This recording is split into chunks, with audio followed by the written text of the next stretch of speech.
საქველმოქმედო ფონდი ცხოვრება მშვენიერია კიდევ ერთ პროექტს ახორციელებს. ინკლუზიური დასის პრემიერა ოსკარი და ვარდისფერი ქალბატონი ერიკ ემანუელ შვიდტის ნაწარმოების მიხედვით რეჟისორმა ნატალია გალოგრემ დადგა. პრემიერა 5 ივნისს მარჯანიშვილის თეატრში გაიმართება და თემაზე სასაუბროდ შემოგვიერთდნენ ნიკოლ ზესაკია, ფონდის ცხოვრება მშვენიერიას დირექტორი, რეჟისორი ნატალია გალოგრე და მსახიობი ლუკა დუმბაძე. დილამშვიდობის, მადლობას მოგახსენებთ. დილამშვიდობისა და მადლობა მოწვევისთვის. ნიკოლას, ძალიან მნიშვნელოვან პროექტებს ახორციელებთ ხოლმე ყოველთვის და ამჯერად მოით ამ პროექტზე გავამახვილოთ ყურადღება და როგორი არის თქვენი მოლოდინები და რა გეგმით მიდიხართ, ასე ვთქვათ, რა არის თქვენი მთავარი მიზანი და სათქმელი ამ პროექტის მეშვეობით? საქველმოქმედო ფონდი ცხოვრება მშვენიერია უკვე 12 წელს ითვლის, რაც არსებობს, 12 წლის წინ დავაფუძნე მეგობრებთან ერთად. დღემდე 50-ზე მეტი პროექტი გვაქვს განხორციელებული, თუმცა აი პანდემიის შემდეგ რაღაცა ახალი სიცოცხლესავით დავიწყეთ, ძალიან ბევრი სასწაული ხდება ჩვენს თავს და ხშირად ვიძახი რომ ვამართლებ ფონდის სახელწოდებას. ცხოვრება მართლა მშვენიერია, ჩვენი სლოგანიც ესეთია რომ გაიღიმე ცხოვრება მშვენიერია. როგორც გახსოვთ, ჩვენ ყავდა ორი იტალიური ლეგენდა ჩამოყალინე, ეს იყო იტალიური ჯგუფი რიკი პოვერი და მერე ალბანო, მერე ისევ რიკი პოვერი. მთლიანობაში სულ 6 ღონისძიება გავმართეთ, როგორც თბილისში, ასევე ქალაქ ტყიბულშიც და იყო ძალიან წარმატებული, უბრალოდ დახმარების სფერო ჰქონდა განსხვავებული, ჯერ იყო და ონკოლოგიურად დაავადებულ ბავშვებს დავეხმარეთ, მერე იყო აუტიზმის სპექტრის მქონე ბავშვებს, ბოლო კონცერტი იყო ქალთა ძალადობის წინააღმდეგ მიმართული. და აი მე მოხდა ესეთი პატარა არა, ჩემთვის უკვე დიდი სასწაულს ვიძახი ამასაც, რომ აი სოციალური ქსელით დაუკავშირდი ერთ-ერთ იტალიელ კინოვარსკვლავს, რომელიც ქართველებისთვის ცნობილი არის, ესეთი ფილმი იყო 80-იან წლებში 8 ფეხა. აი მასში იყო ერთი ქალბატონი მთავარ როლში, სიმონა კავალარი, რომელსაც აი სულ ეს ერთ მშვენიერ დღეს მივწერე ინსტაგრამის საშუალებით და მიპასუხა.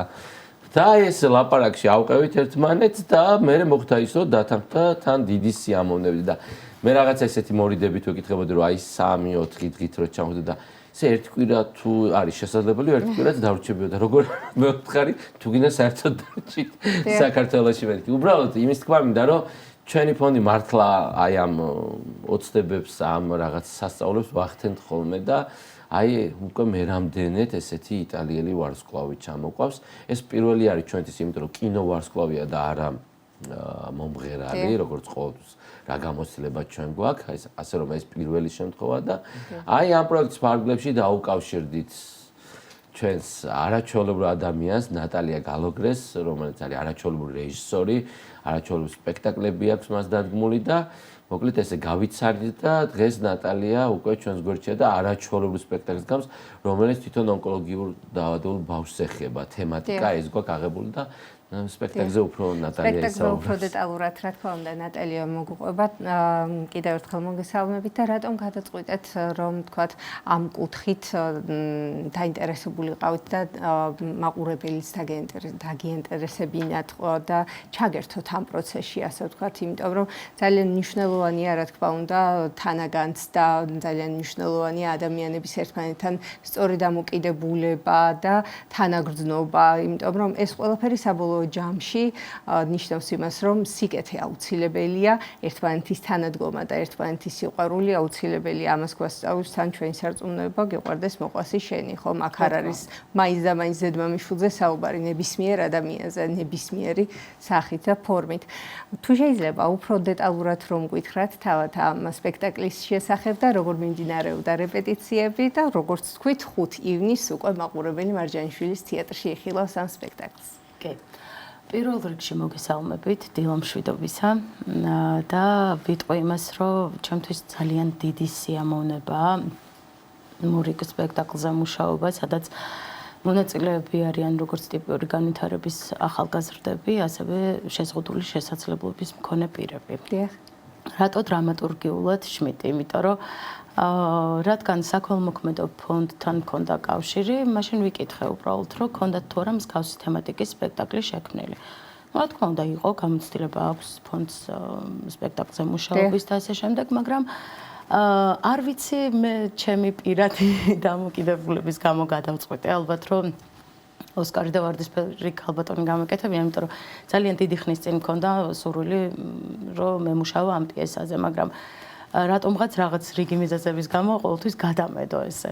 მე ძალიან მიყვარს შმიტი. მიყვარს შმიტი თავისი ჰუმანურობით, თავისი ადამიანური დამოკიდებულებებით და იმითი რომ ძალიან სუბუქად შეუძლია საუბროს ისეთ გენიალურ და სიღრმისეულ თემებზე, რომელიც დღემდე რაღაც მომენტში ჩვენთვის ამოუხსნელია ხოლმე და თან ბავშვის თვალით დანახული ის სიმძიმე, რაც რეალურად რასაც ვერ უმკლავდება ზრდასრული ადამიანიც კი აი მაღალი ცნობიერების მქონე რატომღაც ჩემთვის ძალიან ისეთი სენსიტიურია და ყოველთვის ვცდილობდი რომ ამ თემაზე ხმამაღლა მესაუბრა. მოკლედ შემოვიკრიბეთ გუნდი მოყვარული მსახიობების და დავიწყეთ მუშაობა ამ სპექტაკლზე და უკვე ნელ-ნელა მივიღეთ სრულყოფილი სახე. ვიცით ქრონომეტრაჟი უკვე სპექტაკლის, იმიტომ რომ არაჩვეულებრივი ბავშვები არიან. ძალიან მოწადინებულები არიან. არ ცდება არც ერთი რეპეტიცია, თუ მართლა რაღაც აოცრება არ დაემართათ, რეპეტიციას არ აცდენენ ხოლმე და გუშინ ხუმრობდით, რომ გიორგობად ხوار დავისმენოთ, მეთქი არა. ჩვენ უკვე დავისმენეთ საკმარისად. შესაბამისად, ის მინდა ვთქვა, რომ ჩემთვის ძალიან დიდი სიამოვნებაა და ძალიან დიდი პასუხისმგებლობაა. ვიმუშაო მორიგ სპექტაკლზე, რომელსაც მაყურებელი 5 ივნისი ხილავს. და შმიტზე გავამახვილებ ყურადღებას ჩემთვის იუმორით რატომღაც რაღაცით დუმბაძეს გავს. აი დუმბაძე შეუძლია ღმერთთან დიალოგი და შმიტ შეუძლია ღმერთი მოიყვანოს შენთან ახლოს ისე რომ ეს არ იყოს რაღაც ესეთი ყოველსათვის გასაგებენაზე და ყოველსათვის კულთან მისავალი არის ნამდვილად. და ეს ოსკარის პერსონაჟიც არის ერთგვარი მაგალითი ჩემი აზრით და ჩემს მეგობრებს ესე მოიხსენიებთ ხოლმე ერთმანეთს რეპეტიციებზე. ვეუბნები რომ ჩვენი მთავარი ამოცანა არის მაყურებლის ცნობიერების ამაღლება. ამ ონკოპაციენტებს, რომლებსაც ძალიან რთული გზა აქვთ გასავლელი, მინდა რომ მივცეთ სტიმული და იმედი იმისა, რომ ყველაფერი კარგად იქნება, თუ შენ გექნება რწმენა ღმერთისა, თუ ღმერთი მოვა შენთან და მე რაღაც მომენტში ვარდისფერი სათვალებითაც შეხედავ ცხოვრებას და რაღაც ელემენტარულებს არ ჩაუღრმავდები, უფრო ძლიერი იქნები და გაიმარჯვებ. საკუთარ თავზე გაიმარჯვებ, რაც იმას ნიშნავს, რომ უკვე გამარჯვებული ხარ. და რა ბავშვებს ძალიან მოწადინებული მოუყვებიო. მსახიობი ყავს ჩვენ ახლა სტუმრად და ლუკა მინდა კითხვით მოგმართო. შენი როლის შესახებ რო გითხრა, როგორია შენი პერსონაჟი, როგორია შენი გმირი, ასე ვთქვათ და თეატრის შესახებაც რომ გითხრა, თუ რას ნიშნავს შენთვის თეატრი? პირველ რიგში რა როლი აქვს შენს ცხოვრებაში თეატრს? პირველ რიგში მოგესალმებით, მივესალმებით ჩვენ მაყურებელს. მე ასე რა ვთქვათ,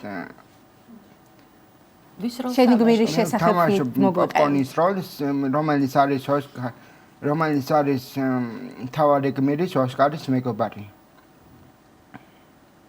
იგი ასევე არის ონკოპაციენტი. ჩვენ ერთი და იგივე კლინიკაში ვკურნალებთ. იგი მაქსიმალურად ვცდილობთ, რომ ერთმანეთი გავამხნევოთ და გავამხიარულოთ.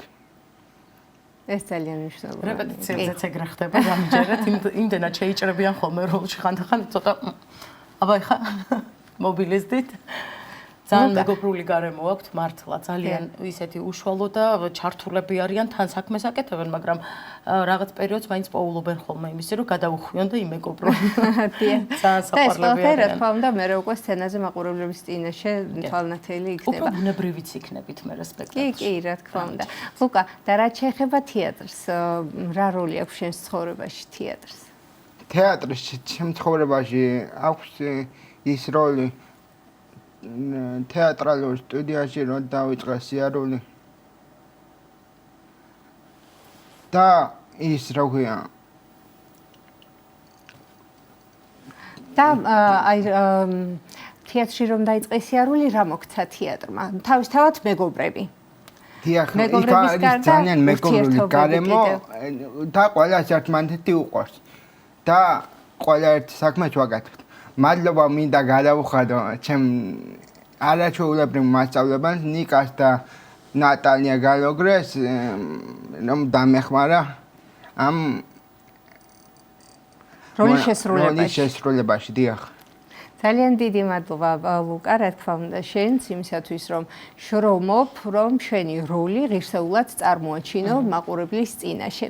ნიკა, აუცილებლად გავაგრძელოთ საუბარი, რა თქმა უნდა, ამ ღონისძიების შესახებ, ამ სპექტაკლის შესახებ, იმ მოლოდინებზე თქვით, რომ ის მოლოდინები, რაც თქვენ გაქვთ, ეს როგორც ახლა საუბრიდან გამოჩნდა, აუცილებლად თავის შედეგს დადებს და თითოეულ ადამიანში ის, ვინც დაესწრება ამ სპექტაკლს, ნამდვილად აღძრავს იმ ადამიანურ თვისებებს და იმ სიყვარულს, რომელიც ყველა ადამიანის მიმართ უნდა გაგვაჩნდეს და თითოეულ ადამიანის სულში იმ სიკეთის მარცვალს გააღვივებს. აი თქვენი თვალით დანახული ეს სპექტაკლი როგორი წარმოგიდგენიათ და შემდგომ ეს მაყურებლების მე ვცდილობ ხოლმე რომ თითქმის ყველა რეპეტიციაზე ნუ თავიდან ბოლომდე ვერ ვახერხებ, მაგრამ თითქმის არ ვაცდან რეპეტიციებს, მაინც რეჟისორთან ესეთი დამოკიდებულება აქვს, ვენდახვევი ხოლმე რომ შენს გვერდში, მაგრამ რეალურადაც მართლა ესე არის.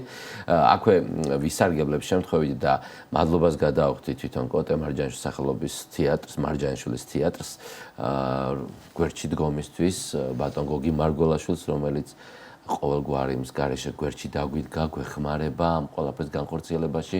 იტალიის საელჩოს და იტალიის ელჩს, რომელსაც უკვე როგორც მეგობარს ისე მოვხსენიებ, ცოტა უცნაურად ჟღერს ეს ყველაფერი, მაგრამ მართლა როგორც მეგობარი, როცა შემხვდება ხოლმე, სულ მომხდები, სულ მეუბნება რამე თუ დაგჭირდა, შენს გვერდში ვარ და ასე შემდეგ. დასწრების შესახებაც თქვა აუცილებლად რომ ბილეთები იყიდება უკვე თიკეჯიზე და მსურველებს შეუძლიათ შეიძინონ ბილეთები. სპექტაკლი იქნება პირველ ნაწილში წარმოდგენილი და მეორე ნაწილი იქნება აი ამ იტალიელ კინოვარსკვლავთან შეხვედრა, გაიმართება ესე რომ ვთქვათ პატარა ვორქშოპივით, შეხვდება ქართველ თეატრალებს, კინომსახიობებს და თავის გამოცდილების შესახებ ისაუბრებს. და მართლაც ეს ჩვენთვის როგორც აღნიშნე პირველი ნაბიჯია იტალიელი მსახიობის ჩამოყვანის. თუმცა როგორც ჩვენი ფონდის ზოგადად ესეთი ის გვაქვს, არ ვჩერდებით არასდროს ერთზე და მე უფრო ესეთი ძალიან ცნობილი მსახიობების ჩამოყვანასაც ვაპირებ. მრავალი საინტერესო პროექტი გეკნევათ დაგეგმილი, ამ ყველაფერზე შემდგომ კიდევ სხვა გადაცემებში თქვენ ეთერში აუცილებლად თქვენით ვიწყებ ხოლმე ყოველ პროექტს და მე ყოველთვის წარმატებულია ხოლმე. ძალიან კარგი გვიხარია, დიდი მადლობა მობრძანებისთვის და წარმატებებს გისურვებთ, რა თქმა უნდა. მადლობა, დიდი მადლობა. შეგახსენებთ სტუდიის სტუმრები გახდნენ ნიკოლოზ ესაკია, ფონდის ცხოვრება მშვენიერიას დირექტორი, რეჟისორი ნატალია გალუგრე და მსახიობი ლუკა დუმბაძე.